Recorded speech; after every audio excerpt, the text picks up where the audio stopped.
Doctor صاحب، یہ وہ آواز تھی جو ڈاکٹر صاحب مجھے دیکھ کر مخصوص انداز میں لگایا کرتے تھے۔ اب 1 سال سے زائد ہو چکا ہے جب میں نے یہ پکار نہیں سنی، جب میں نے یہ آواز نہیں سنی۔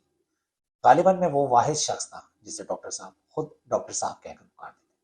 اس کی وجہ میرا ڈاکٹر ہونا بالکل نہیں، بلکہ 22 سال پہلے پہلی ملاقات میں جس انداز سے میں نے انہیں ڈاکٹر صاحب کہہ کر پکارا، تو وہ ان کو ہمیشہ اتنا اچھا لگتا تھا کہ وہ مجھے ڈاکٹر صاحب کہہ کر ہی پکارتے تھے۔ میں کون ہوں یہ بتانا بھی ضروری ہے۔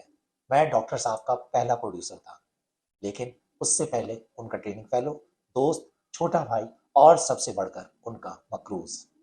آج ان کے انتقال کی خبر چلا ہے، 1 سال ہو چکا ہے۔ آج میں ان کی ایسی باتیں آپ کو بتاؤں گا جو بہت ہی کم لوگوں کو یاد ہیں، کیونکہ باقی لوگ ان کی بری باتوں کو زیادہ پھیلا چکے ہیں۔ ڈاکٹر صاحب سے پہلی ملاقات 2002 میں جیو کی ٹریننگ کے دوران ہماری ٹاور کراچی میں۔ ٹریننگ میں بھی وہ جیو کے پہلے اینکر تھے اور لانچنگ کے بعد وہ اولین اینکرز میں سے ایک تھے۔ ٹریننگ کے دوران ہی اندازہ ہو گیا تھا کہ انہیں کسی اور ہی دنیا سے بلایا گیا تھا، وہ دنیا نہیں جس سے ہم لوگ آئے تھے۔ انتہائی ذہین، شریر، محنتی اور ساتھ میں بہت ہی بے چین، جی ہاں بہت ہی بے چین، اور ہاں جذباتی بھی بہت تھے۔ 12 گھنٹے کی ڈیوٹی کے بعد دبئی گھمانے نکل جایا کرتے تھے اور رات کو ہوٹل میں سب کے کمروں کی گھنٹیاں بجا کر ان کو جگاتے تھے، پھر ہم بھاگ جایا کرتے تھے۔ پھر 1-2 گھنٹے کی نیند کے بعد پھر وہی چستی اور پھر وہی صبح آفس۔ ڈاکٹر صاحب نے ہمیں کھانا بھی بہت پکا کر کھلایا۔ کھانا تو وہ خیر بعد میں سب کے لیے بناتے تھے، لیکن کیا خوب بناتے تھے۔ پل میں تولا پل میں ماشا، ڈرتے کسی سے بھی نہیں تھے۔ بڑے سے بڑے خطرناک حلقوں سے لڑ جاتے تھے، لیکن کسی بھی وقت اچانک کمزور سے بھی معافی مانگنے میں دیر نہیں لگاتے تھے۔ عجیب انسان تھے، تجربات سے بالکل نہیں ڈرتے تھے، کبھی بھی کچھ بھی پہن لیا کرتے تھے جو کبھی ان پر جچتا تھا لیکن کبھی برا بھی بہت لگتا تھا۔ لیکن مجال ہے کبھی تجربات سے ڈرے ہوں۔ پیسہ جتنا بھی کماتے تھے خرچ بھی اتنا ہی کرتے تھے۔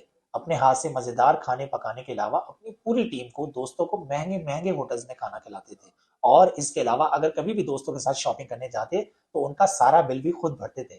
ڈاکٹر صاحب اپنی بیوی بچوں سے بہت محبت کیا کرتے تھے، سب سے ہی بہت محبت کیا کرتے تھے، لیکن جن سے محبت کرتے تھے ان سے اکثر لڑ بھی جاتے تھے، پھر بچوں کی طرح منا بھی لیتے تھے۔ مجھے شاید اس کی وجہ یہ لگتی تھی کہ وہ جواب میں بھی اتنی ہی محبت، اتنی ہی انرجی مانگتے تھے، لیکن ان جیسی انرجی کس کے پاس ہوگی؟ میں نے تو آج تک نہیں دیکھی۔ وہ ہر وقت بس کچھ نہ کچھ کرنا چاہتے تھے۔ ایک ایسا انسان جس کو اس کے رب نے بہت نوازا، جس میں خامیاں بھی تھیں اور خوبیاں بھی۔ اس نے ان کی نافرمانی بھی کی ہوگی، کئی کا دل بھی دکھایا ہوگا، لیکن اس کی نیکیوں کا پلڑا بھی بھاری ہوگا۔ وہ چوزن ون تھے، وہ چنے ہوئے تھے، کروڑوں انسانوں سے زیادہ انرجی رکھنے والے۔ کتنی بار کیسے کیسے گڑھوں میں گرے، لیکن ہر بار اللہ تعالیٰ نے ان کو نکالا۔ آخری بار بھی اللہ تعالیٰ نے ان کے لیے پردہ رکھا اور اس بار ان کے بچوں کی ماں کو چنا۔ ماضی میں کیا ہوا وہ تو بس وہ دونوں ہی جانتے ہیں، یا ان کا رب۔ لیکن یہی خاتون اپنے بچوں کے والد کے اس کے مشکل ترین دور میں ڈھال بن گئی، تمام طوفانوں کے آگے دیوار بن گئی، جس پردہ اٹھنے کی وجہ سے ڈاکٹر صاحب پھر اٹھ نہ سکے۔ اس خاتون نے اس پردے کو مزید اٹھنے نہیں، اور معلوم نہیں ان کی ہم سب کے لیے کتنے قصے، کتنی کہانیاں اور کتنی داستانیں۔ اللہ ہم سب پر اپنا رحم کرے اور پردہ برقرار رکھے، آمین۔ السلام علیکم۔ میں یہ ویڈیو عامر بھائی کے لیے بنا رہا ہوں۔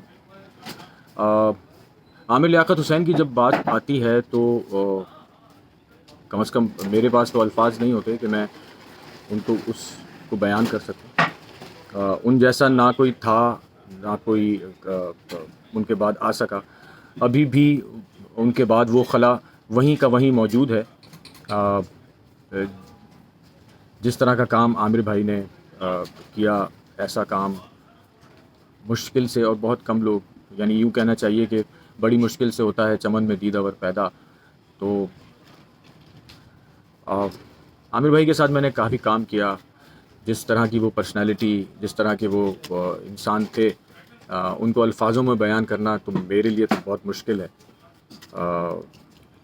ایک دوست، طبیعت انسان، بڑے بھائیوں کی طرح ہمیشہ ان کے ساتھ میرا کام رہا، اور ہمیشہ کچھ نہ کچھ نالج ہی ان کے پاس سے ملی۔ اللہ پاک عامر بھائی کو غریق رحمت فرمائے، آمین ثم آمین۔ جزاک اللہ۔ بسم اللہ الرحمن الرحیم۔